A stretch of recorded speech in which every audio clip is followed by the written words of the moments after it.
Bonjour à tous, merci d'être avec nous dans l'Espace Libre et les plaisirs de marque-page.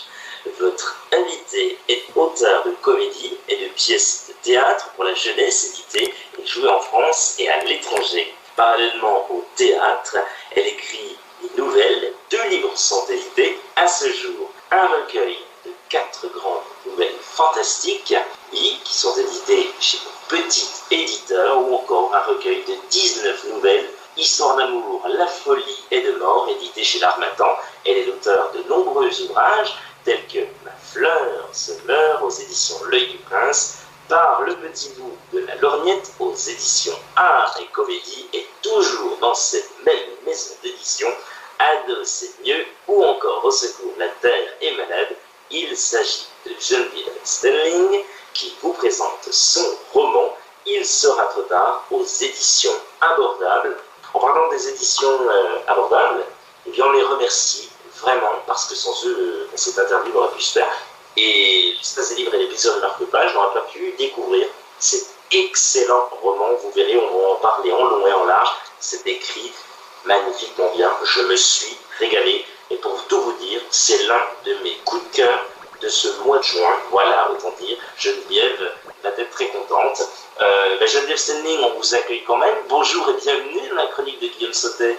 Eh bien, bonjour Guillaume, merci déjà de me recevoir. Je suis ravie d'être là et de partager un petit moment avec vous. Geneviève, voilà, on en parlait, les éditions notamment qui, ont eu la gentillesse de nous envoyer votre ouvrage. Eh bien, ils n'ont pas envoyé que votre ouvrage, ils en ont envoyé d'autres. Oui, ils sont comme ça, les éditions Abordables. Ils sont abordables et ils sont adorables. Et on remercie notamment toutes celles et ceux qui travaillent au sein de cette maison d'édition. N'est-ce pas, Geneviève? Une très belle maison d'édition où vous êtes. C'est une très belle maison d'édition. Le livre est vraiment très beau. C'est un bel ouvrage. Enfin, au point de vue papier, c'est du beau papier. C'est un bel objet. Et c'est une maison d'édition qui débute.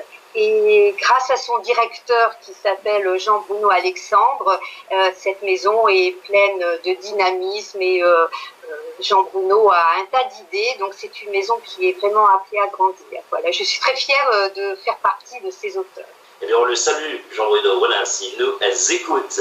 On va bien sûr parler de vous, s'intéresser à vous. Geneviève, beaucoup de gens ne vous connaissent pas, ont envie de vous découvrir ou redécouvrir. Ils vous connaissent au travers du théâtre. On va voir qu'il n'y a pas que le théâtre. Comment vous est venue quand même cette idée d'écrire les pièces de théâtre? Voilà, on en parle. Racontez-nous l'idée dès le départ. Pourquoi écrire des pièces de théâtre que plutôt se lancer dans le roman, comme vous l'avez fait là avec ce roman contemporain?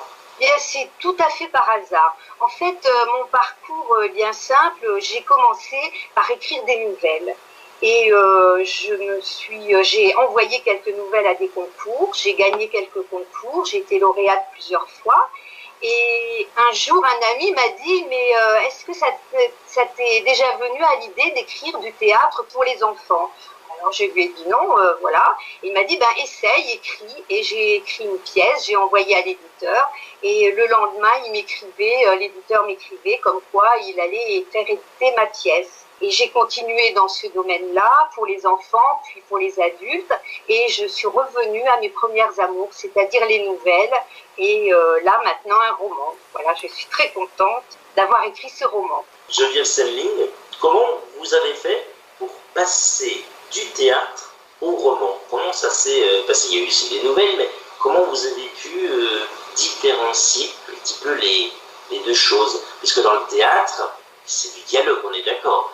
Dans le roman, il y a aussi cette description, pas la même écriture. Racontez-nous comment vous avez fait.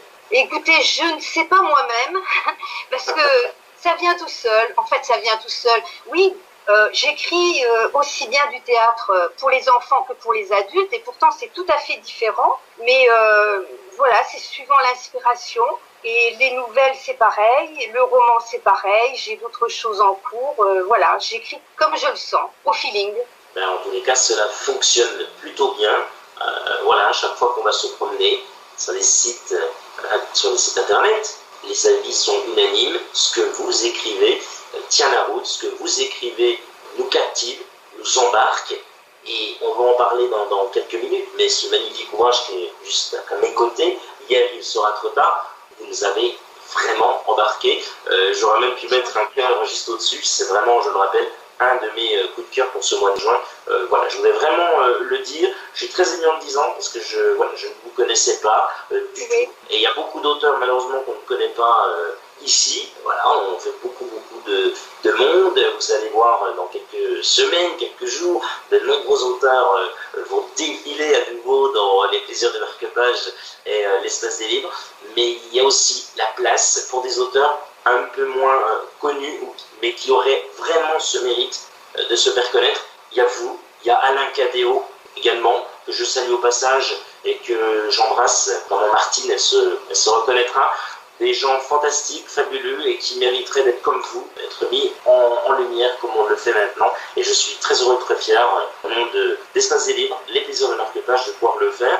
Et heureusement qu'il y a des gens comme vous aussi, c'est très bien de mettre en valeur les auteurs inconnus. Voilà, c'est très bien. Il faut le reconnaître, il faut le dire aussi. On essaye, il y a du beau monde comme voilà, vous avez pu le voir, mais il y a aussi d'autres personnes qui sont du beau monde par leur qualité d'écriture et leur qualité aussi humaine, et ça c'est très important, et bravo à vous. Quand vous n'écrivez pas, qu'est-ce que vous aimez faire? Quelles sont vos passions? Vous avez, je suis sur des passions, je ne sais pas, le tricot, la confiture, dites-nous tout. Alors, oui, il m'arrive de coudre un petit peu, de customiser surtout des petites choses. Mais bon, ma passion, évidemment, c'est l'écriture. Je vais au théâtre. Et ce que j'aime bien faire aussi, moi, c'est me balader dans Paris. Alors, ce que je fais, je m'assieds sur un banc, voilà, en bordure de route, parce qu'il y en a beaucoup dans Paris. Je regarde des gens passer et je leur invente une histoire. Et quand je vais aussi dans des squares, je m'assieds, je regarde des enfants et j'imagine un petit peu leur vie. Et tout ça, ça peut donner des idées de romans ou d'histoires. Parce que, je sais pas, je me dis que finalement, toutes les idées, elles flottent dans l'air. Et pourquoi pas, est-ce que, bon, les écrivains sont des gens qui peuvent capter les idées, voyez, et soit ils prennent les idées et ça va déboucher sur un roman, sur une histoire, ou alors ils laissent passer l'idée, ils la rejettent et un autre auteur, un autre écrivain s'empare de cette idée et voilà, toutes les idées sont dans l'air. Voilà, bon, c'est un point de vue un petit peu fantaisiste, mais voilà, j'aime bien y croire. Dans votre tête, il y a beaucoup de choses qui se passent, dis donc. C'est génial, ça, c'est génial. Vous êtes dans la rue, vous voyez des gens passer puisque vous vous asseyez, et là, ouais, tiens, ah ben tiens, mais pourquoi ils ne pourraient pas se retrouver dans un train ou se retrouver dans une voiture par exemple, ça, c'est des choses, oui, que les auteurs disent souvent, que ça arrive quand un flash, voilà, un flash, une idée, hop, la petite ampoule, mais tiens, mais dis donc, je les verrais bien faire ceci ou cela. Eh bien oui, votre tête fonctionne plutôt bien là-dessus. Et j'ose dire que c'est l'imagination qui, comme vous l'avez dit, fait que les bons ouvrages fonctionnent. Geneviève Stenling, avant de savoir qu'est-ce qu'elle aime lire, on va lui poser cette question. Vous avez fait il y a quelques jours un salon, vous avez rencontré de nombreuses personnes dans ce salon. Qu'est-ce que vous avez aimé dans la rencontre avec ces lecteurs? Peut-être déjà ces fans. Ce que j'aime dans les rencontres, c'est un partage. Évidemment, c'est discuter, c'est écouter et entendre. Voilà, écouter et entendre. L'interprétation des lecteurs qui est parfois différente. Et puis, quand par exemple, au fil de la conversation, je m'aperçois que l'ambiance, en fait, l'ambiance du livre que j'ai voulu faire ressentir a été ressentie comme je voulais le faire ressentir. Et ça me touche beaucoup quand j'ai réussi à faire vibrer les lecteurs. Oui, c'est ces messages-là qui vous sont dit, des bravos, des « je n'ai pas pu dormir à cause de vous », vous nous avez embarqués, waouh, c'est l'un de mes coups de cœur. Vous avez ce genre de message-là, je suppose. Oui, pour ce roman-là, j'ai eu beaucoup. Je n'ai pas pu le lâcher, je l'ai lu en une traite. J'étais impatient de savoir la suite, etc. Ouais. C'est vrai que j'ai eu de bons retours et j'en suis vraiment ravie. Alors, on va tout dire, celles et ceux qui nous écoutent, on va le dire. Voilà, Geneviève, quand j'ai lu le livre, venait un petit peu tous les jours, tous les 2 jours, me demander Ça vous plaît, j'espère que ça vous plaît. En se disant, j'ai peur que ça ne vous plaise pas. Mais non, Geneviève, il faut croire en ce que vous faites et vous le faites vraiment bien. Donc, continuez ainsi, c'est parfait. Franchement, c'est pourquoi vous avez réagi comme ça. Ben, c'est simple. C'est parce que vous n'avez pas envie de décevoir, vous avez envie de tout simplement de convaincre les gens parce que vous faites c'est bien. Ben, vous le faites magnifiquement bien et donc ben, c'est parfait et on vous applaudit pour ça, Geneviève. Je ne veux pas décevoir les gens, mais je n'écris pas non plus pour leur faire plaisir. Voilà, j'écris comme je le ressens, mais c'est pas dans le but de dire, ben voilà, le lecteur va penser qu'il faut qu'il soit content. Non, c'est pas dans ce but-là. Dans tous les cas, nous, ça a été un plaisir. Donc vous voyez, malgré tout, ben, nous on a ressenti un réel plaisir à le lire. En parlant de lire, de lecture, Geneviève Stenling, qu'est-ce qu'elle aime lire, si elle lit, ou ce qu'on peut retrouver dans sa bibliothèque? Alors, je lis très peu, vraiment pas suffisamment certainement. Je marche plutôt au coup de cœur.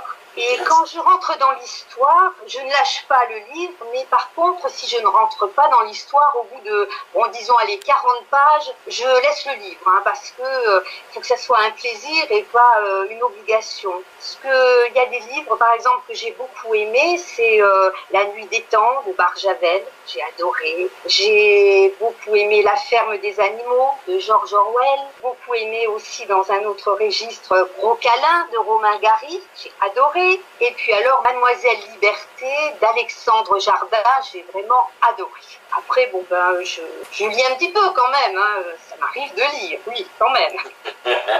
Et là, mon petit doigt me dit que vous êtes en train de lire un ouvrage de la même maison d'édition que voilà. Vous êtes chez les maisons d'édition abordables. Hein. Vous êtes en train de lire un livre, c'est ça, hein, de chez eux. Voilà, c'est ça. Le Médaillon d'émeraude, voilà, de Anne-Sophie Lebrun. Cette fois-ci, on s'intéresse au plus important. On va vraiment donner cette envie à ces lecteurs, à ces fans qui ont envie de vous suivre, de vous découvrir encore un petit peu plus et surtout d'avoir l'histoire de ce très bel ouvrage. On va s'intéresser cette fois-ci donc, à votre roman, Hier il sera trop tard. On le rappelle, c'est aux éditions abordables. Comment vous est venue l'idée d'écrire cet ouvrage? Vous nous avez parlé tout à l'heure que vous vous asseyez sur un banc, dans Paris, et puis tout d'un coup, des flashs qui arrivent. Est-ce que c'est venu de là ou alors pas du tout? Racontez-nous, Geneviève. Alors, pas du tout. Le point de départ a été une conversation avec une voisine. Un jour, elle est venue, on discutait comme ça. Elle m'a raconté un petit peu sa vie et surtout, elle m'a raconté la manière dont son père l'a traitée. En fait, il était tyrannique et plutôt malveillant et il lui faisait comprendre qu'elle était inférieure à lui. Par exemple, quand elle lui répondait, quand elle lui parlait, elle devait baisser les yeux. Et j'ai trouvé que c'était vraiment humiliant, quoi. Bon, voilà, elle n'était pas inférieure à lui. Et ça m'a beaucoup travaillé, et je me suis dit, il faut que j'en fasse un roman, et ça a été le point de départ. Après, évidemment, j'ai tout inventé, et alors ce livre est intimiste, mais il n'est pas autobiographique, puisque vous allez certainement me poser la question. Je l'ai écrit à la première personne pour lui donner plus de force, et heureusement que c'est pas autobiographique, heureusement. Oui, heureusement, parce qu'il se passe beaucoup de choses, on va y revenir. Mais c'est ça aussi la force de cet ouvrage, c'est qu'on vit l'histoire. Parce que Marie-Jeanne, l'héroïne de notre roman, raconte une histoire. Et son histoire, tellement elle tient la route, tellement elle nous captive, qu'on a envie d'aller jusqu'au bout. Et ça, je dis tout simplement bravo. On va revenir sur cette héroïne, Marie-Jeanne. Dans notre roman, de nombreuses choses vont lui arriver, notamment. Racontez-nous en quelques mots cette histoire si captivante que vous nous faites vivre au travers de ce roman, on le rappelle, qui est contemporain.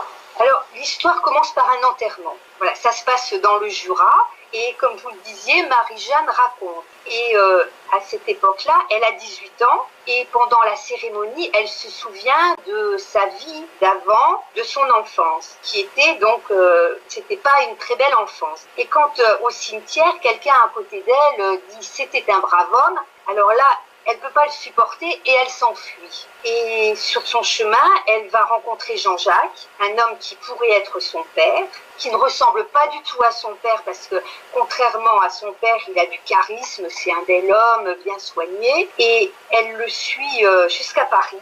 En chemin, il va lui apprendre qu'il avait une fille qui est morte 3 ans auparavant. Et tacitement, Marie-Jeanne va devenir le clone de cette jeune fille disparue. Elle va vivre avec Jean-Jacques 2 ans dans cette maison où tout lui est permis. Elle peut entrer dans toutes les pièces, sauf au grenier. Pourquoi ? Parce que là-haut, il se passe quelque chose.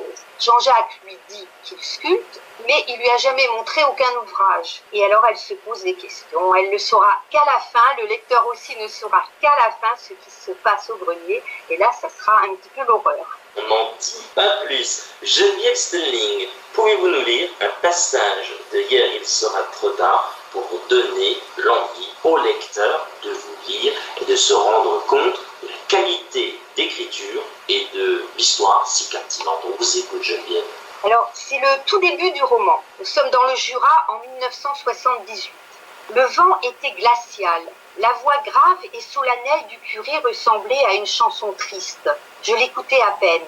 La mort s'était emparée de mon père, la vraie mort, celle qu'on ne peut nier. Et j'ai fait le parallèle avec cette autre mort, invisible et sournoise, celle qui vous fait croire que vous êtes vivant. Vous bougez, vous parlez, vous respirez, mais vous êtes mort à l'intérieur. Tout ça parce que quelqu'un a fait de vous une chose si minuscule et insignifiante que vous êtes là à vous demander si vous existez vraiment. La ronde infernale du passé m'a rattrapée et je me suis apparue. J'ai presque 8 ans. On est en septembre, le jour de la rentrée des classes. Mes 2 nattes, bien serrées, qui tombent derrière les oreilles, arrivent à mi-hauteur de mon dos. Ma mère s'est particulièrement appliquée à les tresser. Elle donnait à ce jour une importance particulière. Il était primordial que je fasse bonne impression. Je devais paraître aux yeux de la maîtresse une petite fille propre et bien élevée. Il en allait de sa réputation. Je revois les yeux critiques de ma mère qui voyagent sur moi. C'était le seul jour de l'année où elle prenait vraiment la peine de me regarder. Après chaque détail minutieusement inspecté, elle me dit « Tu peux y aller, on dirait un sous-neuf, et fais attention à tes chaussures, ne les salis pas. » Elle me tend un goûter, un morceau de pain avec 2 carrés de chocolat noir et termine par un « Allez, va maintenant !» J'aurais aimé qu'elle m'embrasse. Le curé a élevé la voix. Mes yeux se sont posés sur le cercueil et je suis retournée dans le passé. Mon père m'observe par la porte de la cuisine restée ouverte en grommelant. « Quelle note aujourd'hui ?» Je ne réponds pas. Il me repose la question avec impatience et agacement. « Alors quelle note, tu deviens sourde ou quoi ?» Il fallait absolument dire quelque chose qui lui convienne. Je me rappelle avoir menti. J'ai levé le doigt, la maîtresse m'a interrogée et j'ai répondu juste. Il n'a pas cherché à en savoir davantage. Je le revois hocher la tête de haut en bas et de bas en haut. Il paraît content, le sujet est clos.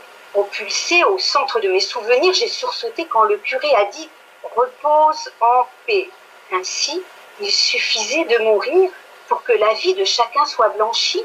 Non, cela ne pouvait pas être. Ma respiration s'est accélérée, mon cœur s'est emballé, j'ai crié « Non !» Le curé m'a regardé, ma mère m'a regardé. Plusieurs paires de yeux se sont arrêtés sur moi. Mon frère, gêné, a marmonné entre ses dents. « Qu'est-ce qui te prend ?» J'ai baissé la tête et je suis repartie dans mes souvenirs. Chaque détail est revenu.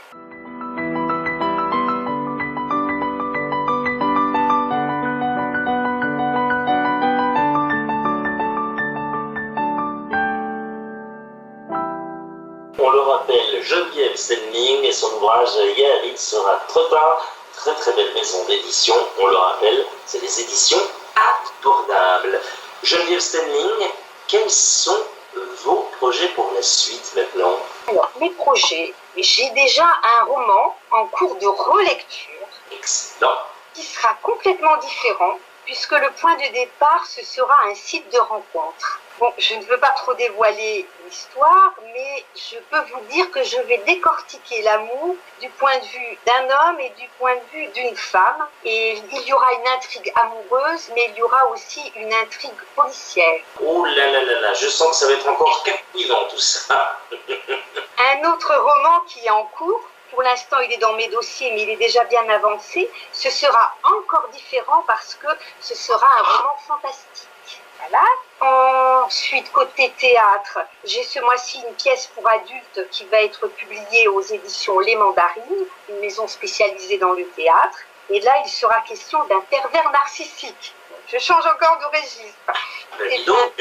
C'est un thème qui a été 1000 fois déjà mis en scène, mais je le réactualise à ma façon, c'est-à-dire que je m'aide d'une métaphore. Le titre, ce sera Le collier de la mariée, et en fait, ce collier va jouer un rôle important parce que chaque perle va être un poids, disons, d'une perversité narcissique. Mais bon, je ne vous en dis pas plus, mais c'est très imagé. Et enfin, j'ai un projet d'un seul en scène, c'est une commande d'une comédienne, Face aux enfants. Ce sera une pièce qui parlera d'une petite japonaise qui va faire découvrir aux enfants certains contes japonais. Et là, il y a déjà quelques pistes pour être jouées dans des médiathèques et j'espère aussi dans l'avenir une publication, on verra. Voilà, donc c'est vraiment des choses très très différentes. De très beaux projets en perspective. On espère que tous ces projets se réaliseront et se passeront de la plus belle des manières. Passons tout de suite à la Minute Cool, si vous le voulez bien. Oui, on va se détendre un petit peu. Quel est le dernier film que vous ayez vu au cinéma? Le dernier film, je vais très peu au cinéma, au théâtre. Au théâtre, je suis allée voir Deux mensonges et une vérité. Excellente pièce, mise en scène par Jean-Luc Moreau. J'ai vraiment adoré, c'est vraiment très très très bien. Je suis allée voir aussi Chagrin pour soi, où j'ai eu l'occasion de voir un comédien extraordinaire qui s'appelle William Mesguich, que j'aime beaucoup, que je salue au passage, qui est excellent dans la pièce. Il joue, je sais pas, une douzaine de rôles, il est vraiment formidable. Voilà, c'est surtout, oui, le théâtre. Je vais surtout au théâtre. Plutôt ville ou campagne? Ah, c'est difficile. J'ai longtemps vécu à la campagne. Ça fait 15 ans que je suis à Paris, mais pour rien au monde, je retournerai en campagne. J'aime trop Paris. Quelle est votre musique préférée du moment? Vous aimez écouter? Musique du moment. Oui, une musique, vous avez, je sais pas, vous avez entendu à la radio, vous avez dit tiens, c'est bien, j'aime bien, c'est rythmé, ou alors j'aime bien, c'est poétique, c'est beau. Il n'y a pas une musique, voilà, que vous ayez entendue et qui vous aimez? J'écoute un petit peu tout, donc non, il n'y a pas de musique particulière, non. Ou alors une musique, pas forcément du moment, mais une musique que vous aimez particulièrement depuis des années. Elles peuvent être de 1980 comme 1970 ou 92. J'aime beaucoup entendre Yo-Yo Ma jouer de la violoncelle. Ça, j'aime beaucoup. Et je me repasse beaucoup cette musique. J'aime beaucoup. Tiens, excellent choix, Geneviève. Araignée ou serpent? Plutôt araignée. J'ai pas peur des araignées. Par contre, si vous m'aviez demandé les souris, là, j'ai vraiment peur des souris. Je suis ce qu'on appelle musophobe. La recette de cuisine que vous adorez faire le plus? Donc, j'aime faire en cuisine. Je cuisine, j'aime bien faire les pizzas, faire mes pizzas moi-même, voilà. Je mets un petit peu les ingrédients dont j'ai envie sur le moment. Geneviève Selling, il y a la Coupe du Monde. Bon, on s'invite chez vous alors, on vient regarder la Coupe du Monde et on va faire des pizzas. Oui, et vous savez que de ma fenêtre, quand il y a vraiment du football, vraiment, je les entends, hein, ça m'arrive de les entendre hurler. Plutôt pomme ou poire? Pomme. Geneviève Stelling, si vous auriez un rêve, ce serait? Alors un rêve déjà par rapport à un rêve personnel par rapport à mes enfants, mais celui-là je le garde pour moi. Et par rapport à l'écriture, bien j'aimerais évidemment, comme tous les auteurs, que mon roman soit porté à l'écran. Ça c'est le rêve, je crois, de chaque auteur. Et au théâtre, moi j'ai écrit beaucoup de pièces pour enfants qui sont jouées, mais j'aimerais vraiment maintenant qu'un metteur en scène ou un producteur s'intéresse à mon travail par rapport à mes pièces de théâtre adultes. Ça serait vraiment un rêve. Mais c'est très très dur quand on est auteur, qu'on n'a pas de production et qu'on n'a pas de metteur en scène qui avance dans le projet. C'est très très dur à se faire jouer. Et ça, c'est vraiment un de mes rêves, être joué dans un grand théâtre, même si c'est pas un très grand théâtre, mais être joué, mettre mes pièces en scène. J'espère que ce rêve se réalisera en tous les cas. Oui, merci. Geneviève Stenling, rappelons que vous êtes l'auteur du roman Il sera trop tard aux éditions abordables. Merci d'avoir accepté l'invitation de la chronique de Guillaume Sautet. Eh bien, écoutez, merci Guillaume, à vous pour cette interview très sympathique, avec un animateur très sympathique, je dois bien le dire. J'ai eu un immense plaisir donc à partager ce petit moment avec vous. Je remercie aussi tous ceux et celles qui vont écouter notre petite interview. Je leur dis à bientôt dans un salon, ou bien sur un salon plutôt, ou tout simplement dans les pages de mon livre. Je dis aussi aux lecteurs qu'ils n'hésitent pas à m'écrire. J'ai un site internet et il suffit de taper mon nom et là après j'ai ma boîte mail et je réponds toujours. Alors je dis à bientôt et merci encore à vous. À très bientôt. Toute l'équipe de l'Espace des livres et des plaisirs de marque-page vous remercie pour votre écoute et pour votre fidélité. Nous espérons que vous ayez passé un bon moment en notre compagnie. Nous, ça a été le cas. N'hésitez pas à partager et à liker cette interview. On va se retrouver très prochainement pour de nouvelles aventures littéraires, pour un nouveau numéro de la chronique de Guillaume Sautet. Prenez soin de vous. Bonne lecture à tous. Salut!